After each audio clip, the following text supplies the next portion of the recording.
done my shopping. Hello boys and girls.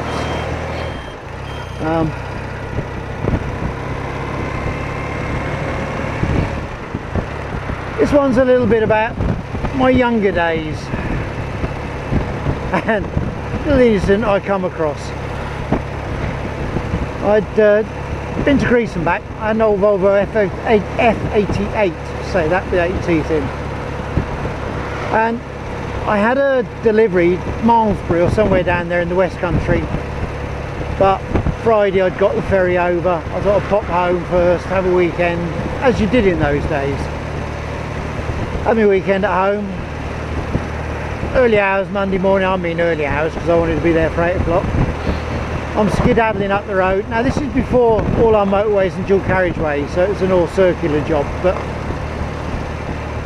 I got through Chelmsford and onto a bit of existing, an old bit, or it was a new bit then, it was a really new bit of dual carriageway just off the brick roundabout.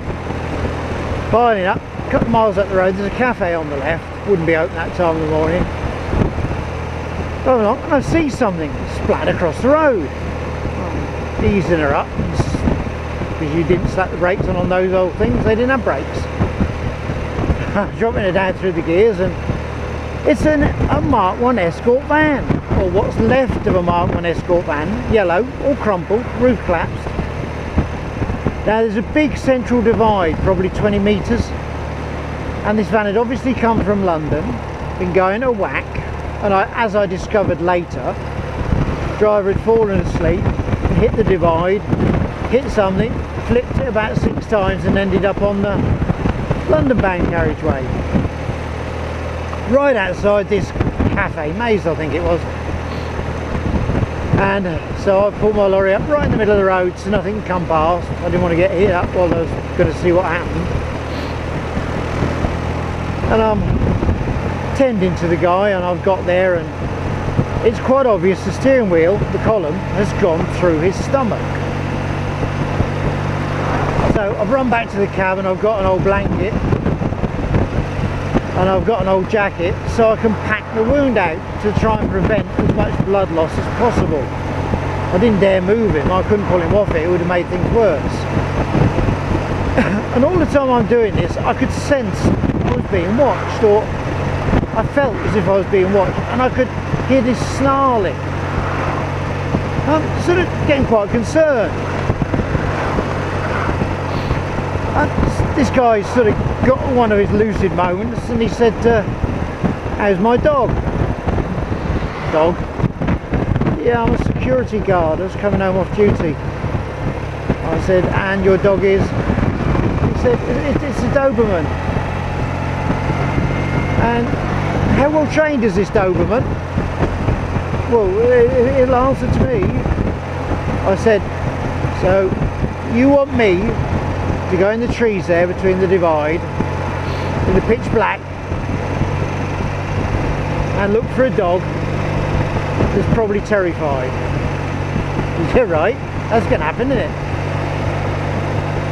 And the bit I missed was that I flagged down a driver going the other way, run across, flagged him down. He was going to phone the police and ambulance down at Britvic. Nobody had mobile phones. Those days nobody had CB.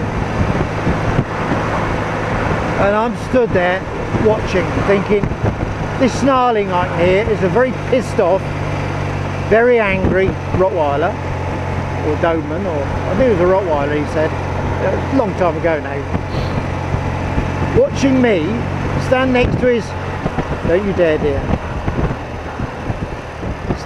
standing next to his injured master, and he wanted me to call him. Oh, I'm a prat, but I'm not completely stupid. So just then Bobby arrived in his little Anglia with his blue light blobbling away. Couldn't see him in those days, terrible thing, but you know, he's pulled up with his big old long coat on, he's all full of authority. Yeah, what's going on here, blah blah blah. You know, I don't know, I just come across it. Right, I have to take details. Why? Well, I have to. No, you don't. I come across the accident, I reported it. I'm not involved. You don't have to take my details. You can therefore. Because my dad was a copper, remember, a chief inspector. Well, he was only inspector at the time. And he got all officious. I said, I'll tell you what, ask my dad for the details. Oh, what? I said, you're Inspector Bolter. You're Inspector Bolter. Oh. I said, now, F off. And I got back in my lorry and I pulled into the cafe car park and out the other side, which avoided the accident. As I'm doing that, I actually saw the dog. It was cowering not more than a couple of metres away of this quite bolshy copper. And bloody wind again. Dear God. It's going to be known as the windy winter, this, isn't it? I've never known constant bloody winds and rain. What a winter. Anyway, I drove off. Well, the outcome, as you can imagine, I heard by asking my dad a couple of weeks later when I saw him. They were alright. Paramedics got there and they knew this dog was there, so they called out the dog handler. The dog handler come out. He had to put the dog down. He had the dog handler, didn't he? He may have had padded trousers and things on, but oh, this dog had his hand, ripped his arm to shreds, it did. Bless. So wasn't I the lucky one? Sometimes it pays to be the prat. I haven't always been a hero. I know when not to be a hero. In fact, I work on the basis better to be a live coward than a dead hero, so I've always been a very, very, very cautious person. And that one always hangs in the back of my mind if I'm going to do something risky.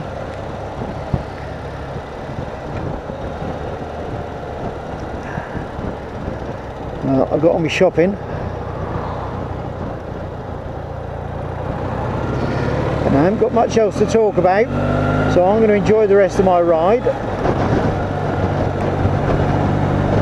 And I will speak to you guys and gals and those in between later. Ride safe, please be happy. You've got no reason not to be happy.